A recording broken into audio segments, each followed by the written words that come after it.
Hello friends, welcome to my channel secret trader. तो आज जिस चार्ट पे हम चर्चा करने वाले हैं वो है एचडीएफसी बैंक।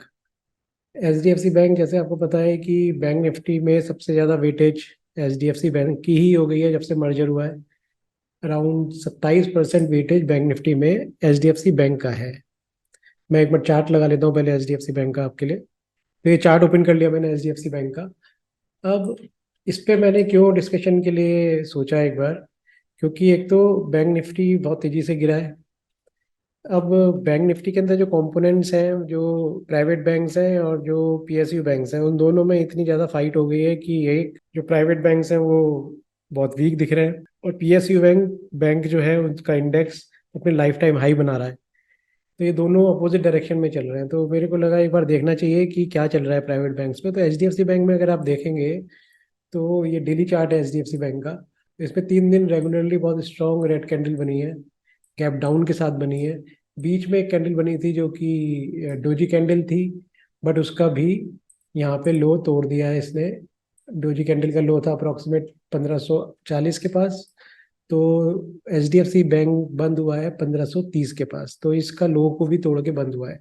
तो मेरे को लगा कि इस पे देखना चाहिए, इस चार्ट को, इसके चार्ट को एक बार एनालाइज करना चाहिए क्या हो क्या रहा है इसके अंदर। ये सारा डिस्कशन करने से पहले मैं आपको एक बार डिस्क्लेमर दे देता हूँ कि इसमें किसी भी जो भी चार्ट पे हम डिस्कशन करते हैं, चार्ट पर चर्चा के अंदर, उसमें किसी भी शेयर के अंदर मेरी सेलिंग की या बाइंग की कोई स्ट्रेटजी या कोई ओपिनियन या कोई सजेशन आपको नहीं है।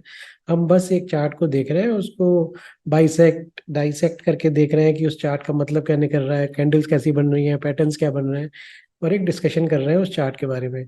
बाकी सारे डिसीजन आपको अपने आप ही लेने हैं। आपको बाई करना है, सेल करना है, स्टॉप लॉस लगाना है, कहाँ लगाना है, क्या लेवल है, वो आप एक बार खुद ही चेक करेंगे और खुद ही अपने आप डिसाइड करेंगे, या फिर अपने फाइनेंशियल एडवाइजर से डिस्कस करेंगे। तो यहाँ पे एक ये वीकली चार्ट में इसका लगाया है पहले। देखिए, जो गिरावट शुरू हुई है इसके अंदर, जो भीषण गिरावट लास्ट वीक आई है, वो तो उसका तो एक सिंपल सा रीजन ये भी है कि अगर आप बहुत वेगली बात करें कि नमूरा की उसने अपनी रिपोर्ट निकाली है, उस रिसर्च रिपोर्ट के अंदर उसने एचडीएफसी बैंक को थोड़ा सा डाउनग्रेड किया है। उस रिसर्च रिपोर्ट को पढ़ेंगे तो उसमें लिखा हुआ है कि एचडीएफसी बैंक और एचडीएफसी के जब से मर्जर हुआ है तब से इस एचडीएफसी बैंक के नेम्स पे थोड़ा सा प्रेशर देखने को मिल सकता है, और ये प्रेशर 2-3 क्वार्टर्स तक चल सकता है। तो उसने अपना टारगेट 1900 से घटा के 1800 के पास कर दिया है। तो ये एक डाउनग्रेड आया है, तब से थोड़ा सा ज़्यादा पैनिक मार्केट के अंदर शुरू हो गया है। ये फंडामेंटल रीज़न या रिसर्च एनालिस्ट का रीज़न हो सकता है। अब क्योंकि चार्ट पे हमें क्या दिख रहा है वो हम देखते हैं। अब चार्ट पे ये मैंने आपके लिए एक वीकली चार्ट लगाया है। अब वीकली चार्ट में ये बहुत बड़ी रेड कैंडल यहाँ पे क्लोज हुई है, अगर आप देखेंगे तो। अब इस कैंडल को अगर आप थोड़ा सा स्टडी करने की कोशिश करेंगे तो ये एक तो ये कैंडल बियरिश इंगल्फिंग कैंडल बनी है। बियरिश इंगल्फिंग कैंडल क्या होती है? अगर आप कैंडल स्टिक पैटर्न्स को जानते हैं, कैंडल्स को पढ़ना जानते हैं, तो आपको इस बारे में पता होगा। मैं आपको थोड़ा सा एक आइडिया दे देता हूँ कि आपके पास एक यहाँ पे अपसाइड होता है एक छोटा सा, जिसके बाद एक आपका यहाँ पे ग्रीन कैंडल बनती है, उसके बाद नेक्स्ट कैंडल आपका थोड़ा सा गैप डाउन खुलता है, और जो रेड कैंडल बनती है वो उस ग्रीन कैंडल के लो को तोड़ के बंद होती है। बियरिश इंगल्फिंग पैटर्न के अपने कुछ प्री रिक्विजिट होते हैं, कुछ पोस्ट रिक्विजिट होते हैं।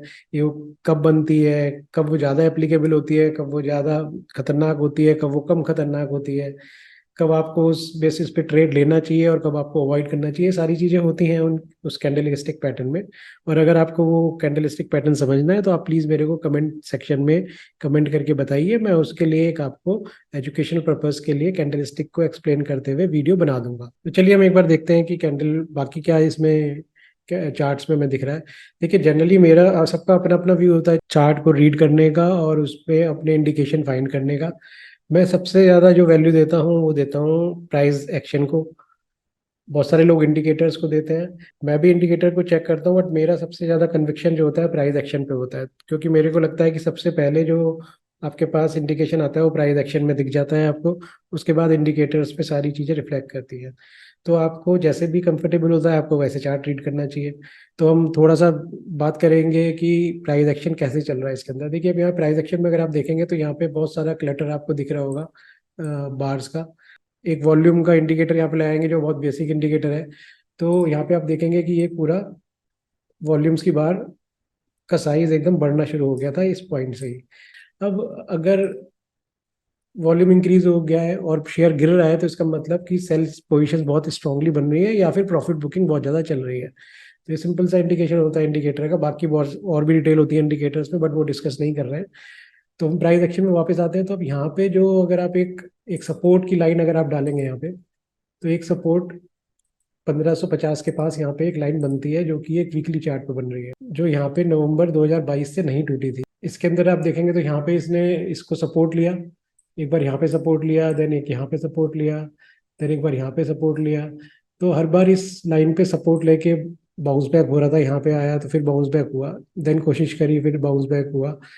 बट इस बार इसने इस लाइन को तोड़ दिया है, जो कि नवंबर 2022 के बाद इसने अब तोड़ा है। तो अप्रोक्सीमेट 9-10 महीने हो गए। तो ये 9-10 महीने का सबसे निचला लेवल पे बंद हुआ है, अगर आप वीकली बेसिस पे देख रहे हैं। इसको थोड़ा सा और स्टडी करते हैं वीकली चार्ट को ही हम, इसमें और क्या क्या पैटर्न हमें दिख सकते हैं। देखिए ये लाइन तो मैंने आपको बताया कि यहाँ पे इसने 1550 की जो सपोर्ट लाइन थी उसको ब्रेक किया है। आप इसमें पैटर्न अगर और थोड़ा सा स्टडी करने की कोशिश करेंगे तो देखिए यहाँ पे डबल टॉप पैटर्न बना था इस पॉइंट पे। क्योंकि मैं आपको पैटर्न्स के बारे में एक्सप्लेन नहीं कर रहा हूँ इस वीडियो के अंदर, हम चार्ट पे डिस्कशन कर रहे हैं, बट फिर भी मैं आपको एक छोटा सा ओवरव्यू देता चलता हूँ जो जो टर्मिनोलॉजी मैं यूज कर रहा हूँ इसके अंदर। अब डबल टॉप पैटर्न को देखने का सबसे अच्छा तरीका ये है कि आप इसको लाइन चार्ट पे कन्वर्ट कर लीजिए। लाइन चार्ट पे कन्वर्ट करने के बाद अगर आप देखेंगे यहाँ पे, तो ये दो पॉइंट जो आपको मिल रहे हैं, एक लाइन बनाते हैं यहाँ पे, ये पॉइंट जो आपको दिख रहा है यहाँ पे डबल टॉप का इंडिकेशन दे रहा है, क्योंकि यहाँ पे इसने रेजिस्टेंस लिया, देन नीचे आया, यहाँ पे फॉल किया, देन रेजिस्टेंस लिया और देन नीचे आया। इससे पहले भी यहाँ पे इसी लेवल के ऊपर एक रेजिस्टेंस मिल चुका है जो कि इस पॉइंट पे था। तो इन पॉइंट्स पे आपको रेजिस्टेंस पहले मिल चुके हैं और वहीं से शेयर बार बार नीचे ड्रॉप भी हो रहा है। इसमें कैंडलस्टिक पे आप देखिए यहाँ पे, अब ये पॉइंट जो है यहाँ पे अगेन 1708 के पास, 1710 के पास जो पॉइंट है, यहाँ से पहले ये ब्रेक हुआ नीचे की तरफ, देन इसने कोशिश करी यहाँ पे इसको ब्रेक करने की, देन यहाँ पे नीचे ब्रेक हुआ, देन उसने यहाँ पे कोशिश करी, उसके बाद यहाँ पे नीचे आ गया, देन अगेन नीचे आ गया, देन अगेन नीचे आ गया। तो यहाँ पे 1 2 3 4 फिफ्थ टाइम भी इसने यहाँ पे इसको रेजिस्टेंस लिया था। एक बहुत स्ट्रॉन्ग रेजिस्टेंस लेवल बन चुका है अब 1710 का। तो आप एक बात तो ये मान के रखिए कि एचडीएफसी बैंक में बड़ी तेजी तभी बनेगी जब वो इस लेवल को क्रॉस करेगा 1710 के, राइट। तो ये आपको अपर लेवल समझ में आ गया। अब नीचे का लेवल निकालने के लिए, अब क्योंकि अब यहाँ पे आप इसके सपोर्ट लाइन को ब्रेक कर रहा है, तो अब इसका नेक्स्ट सपोर्ट कहाँ बनेगा? नेक्स्ट सपोर्ट बनेगा जो इसका नेक्स्ट प्रीवियस लो होगा। वो जो लो दिख रहा है मेरे को यहाँ पे इस चार्ट पे, ये क्लटर जो है यहाँ पे इस पॉइंट पे, क्योंकि आप इसको भी स्टडी करेंगे तो एक स्विंग यहाँ पे इसने लिया है सपोर्ट, देन यहाँ पे सपोर्ट लिया है इसको, एंड देन यहाँ पे थोड़ा सा क्लटर करके फिर यहाँ पे इसको ऊपर लेके गया है इसको, देन एक बार यहाँ पे इसने सपोर्ट लिया। तो ये भी 3-4 बार यहाँ पे इस लाइन पे सपोर्ट ले चुका है, और ये लाइन है 1375 की। अगर आप इसको थोड़ा सा और कंजर्वेटिव वे में देखना चाहते हैं तो आप इस स्विंग को भी पकड़ सकते हैं जो कि 1410 के आसपास का है। तो आप एक यहाँ पे भी एक लाइन डाल सकते हैं। अगर अब आप डिपेंड करता है कि आप लॉन्ग टर्म के लिए एचडीएफसी बैंक को देखना चाहते हैं या शॉर्ट टर्म के लिए, अल्ट्रा शॉर्ट टर्म के लिए। तो देखिए मेरा व्यू यहाँ पे ये समझ में आ रहा है कि जो कि बिल्कुल अल्ट्रा शॉर्ट टर्म है, क्योंकि यहाँ पे एक नेगेटिव कैंडल बनी है। डेली चार्ट पे शिफ्ट हो जाते हैं क्योंकि हम शॉर्ट टर्म की बात कर रहे हैं। डेली चार्ट पे यहाँ पे एक सपोर्ट की लाइन डालते हैं हम पहले, इसके नीचे ब्रेक कर रहा है। तो अब नेक्स्ट सपोर्ट जो मैंने आपको बताया है कि इसका प्रीवियस पॉइंट होता है, तो अब यहाँ पे जो इमीडिएट टारगेट बन रहे हैं वो यहाँ पे इस फ्लो पे बन रहे हैं, जो कि आप समझ सकते हैं 1440 के पास। तो इस पॉइंट पे आप यहाँ पे इसका टारगेट बन रहा है, यहाँ तक ये फॉल कर सकता है, जो कि अप्रोक्सीमेट 100 रुपये का फॉल है एचडीएफसी जैसे बड़े बैंक में। और अगर एचडीएफसी जैसा बैंक अगर 100 रुपये गिरता है, तो क्योंकि इसकी 27% वेटेज है बैंक निफ्टी पे, तो बैंक निफ्टी पे भी प्रेशर रहेगा और बाकी बैंक भी इसको फॉलो करेंगे। तो आप थोड़ा सा ध्यान रखिएगा अपनी पोजीशंस को, जब बैंक निफ्टी में पॉजिटिव साइड पे आप प्ले करने की कोशिश कर रहे हैं, या एचडीएफसी बैंक को देखते रहिएगा। तो अब यहाँ पे शॉर्ट अल्ट्रा शॉर्ट टर्म के लिए तो ये यहाँ पे सिंपल सा व्यू बन के आ रहा है कि यहाँ पे अगर अब मंडे में इस कैंडल के लो के नीचे अगर एचडीएफसी बैंक सस्टेन करना शुरू करता है, तो ये नीचे 100 रुपये तक नीचे ओवर आ सकता है। उसके बाद यहाँ पे इसको देखेंगे कि यहाँ पे क्या प्राइस एक्शन बनाता है ये। तो ये एक शॉर्ट टर्म व्यू है। बट अगर आप लॉन्ग टर्म देख रहे हैं, तो क्योंकि ये सपोर्ट यहाँ पे अगर आप देखेंगे वीकली चार्ट पे, जो मैंने आपको लॉन्ग टर्म में सपोर्ट दिखाया, ये बहुत बहुत बड़ा सपोर्ट बन रहा है। और एचडीएफसी जैसे बड़ा बैंक जो कि इकोनॉमी को डिनोट करता है हमारा, उसमें इतना भी फॉल वन साइडेड नहीं हो सकता है। तो जो भी लॉन्ग टर्म बाई करने की सोच रहे हैं अपनी पोर्टफोलियो में एचडीएफसी बैंक के लिए, तो उनको ध्यान रखना चाहिए इस लेवल को, जो कि 1370 का है।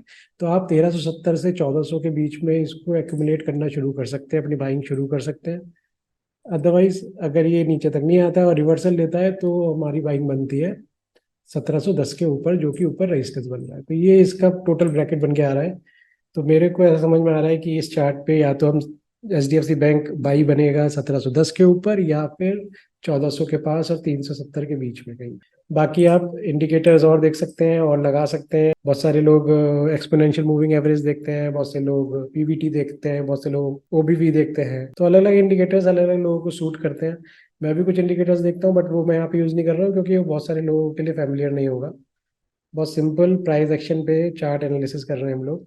एक दो कैंडलस्टिक की बात कर रहे हैं हम लोग, जो कि एक डबल टॉप पैटर्न बन रहा है यहाँ पे, और दूसरा यहाँ पे एक ये बियरिश इंगल्फिंग पैटर्न बना है, जिससे हमें H D F C bank से एटलीस्ट हम बाई या सेल नहीं कर रहे हैं, तो इसको अवॉइड करना ही सही रहेगा, ऐसा मेरे को लगता है। अगर आपको मेरा वीडियो एनालिसिस पसंद आ रहा हो, चार्ट पर चर्चा, ये जो हम सीरीज शुरू करने की कोशिश कर रहे हैं और पहला शेयर हम H D F C bank को ही ले रहे हैं, ये अगर आपको पसंद आया हो तो आप मेरे को कमेंट सेक्शन में ज़रूर कमेंट करके बताइए। अगर आपको किसी कैंडलस्टिक के बारे में पता करना है तो वो भी आप लिखिए, मैं ज़रूर आपको पोस्ट करूंगा उसके लिए वीडियो। अगर आपको मेरा एनालिसिस पसंद आया हो सिंपल लैंग्वेज में, तो आप प्लीज़ मेरे चैनल को, सीक्रेट ट्रेडर को, सब्सक्राइब कीजिए, मेरे वीडियो को शेयर कीजिए और ज़्यादा से ज़्यादा लाइक कीजिए और फॉरवर्ड कीजिए। Thank you.